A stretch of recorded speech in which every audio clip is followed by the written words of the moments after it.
Hi! నేనైతే ఇల్లు మారుతా అని చెప్పాను కదా! మారిపోయాను. నన్నయితే ఇక్కడికి తీసుకురావడానికి ఎంతయిందో నాకు తెలీదు. మా మేడం ఎంత ఇచ్చిందో అనేది నేను చెప్తాను మీకు. నాకు లైక్ చేసి సబ్స్క్రైబ్ చేయండి. అప్పుడే కదా ఏం చెప్పాలి లేదు అని తెలుస్తుంది. లైక్ చేయకపోతే చూస్తున్నారు కానీ లైక్ చేయట్లేదు. లైక్ చేసి సబ్స్క్రైబ్ చేయండి. అయితే నేను ఇక్కడికి రావడానికి ఎంతయిందో నాకు తెలీదు. మెడికల్ చేపిచ్చారు, పీసీసీ చేపిచ్చారు. వైజాగ్ కూడా మేము మా డబ్బులు పెట్టుకొని వెళ్ళాం. పీసీసీకి వైజాగ్ వెళ్ళాలి అంటే మేము మా నాన్నగారు ఇచ్చారు. మా నాన్నగారు ఇస్తే మేము వెళ్ళాం. కానీ ఇక్కడ నన్ను వీళ్ళు 950 కేడీకి ఇచ్చారంట మా మేడంకి. అంటే దగ్గర దగ్గర మన ఇండియా డబ్బులు 2,00,000. ఇప్పుడు 2,00,000 పైకి రావచ్చు అవి. ఇప్పుడు నేను వెళ్ళిపోతా అంటే ఆ డబ్బులు వీళ్ళు నన్ను కట్టమంటారు మేడం వాళ్ళు. నిజంగా చెప్పండి, ఇండియా నుంచి ఒక మనిషి ఇక్కడికి రావడానికి మెడికల్ కార్డులకి 2,00,000 పైన అవుతుందా? అయితే ఆ ఆఫీస్‌లో ఏదైతే నన్ను తీసుకొచ్చిన ఎంబసీ ఉందో ఆ ఆఫీస్‌లో కోవిడ్ బాబా అంటున్నాడంట.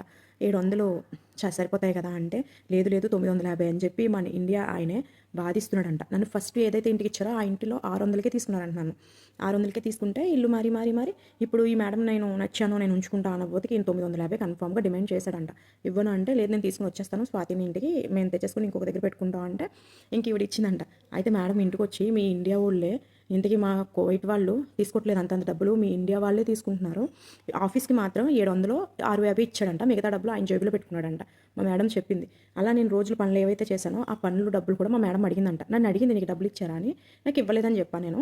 ఆ డబ్బులు కూడా ఆవిడ అడిగితే నేను తీసుకెళ్ళి ఇస్తాను స్వాతికి. నేను తీసుకెళ్ళి ఇస్తా అంటే అదేంటి ఇంక నీకు సంబంధం లేదు స్వాతిని నేను కొనుక్కున్నాను. ఇప్పుడు నాకు ఆ అమ్మాయి నాకు సంబంధం నువ్వు రావడానికి కుదరదంటే లేదు లేదు నేను తనను కనుక్కొని నేను తన చేతికి ఇస్తా అని చెప్పేసి అన్నారు. ఇలా ఉంటాయి ఆఫీసుల్లో.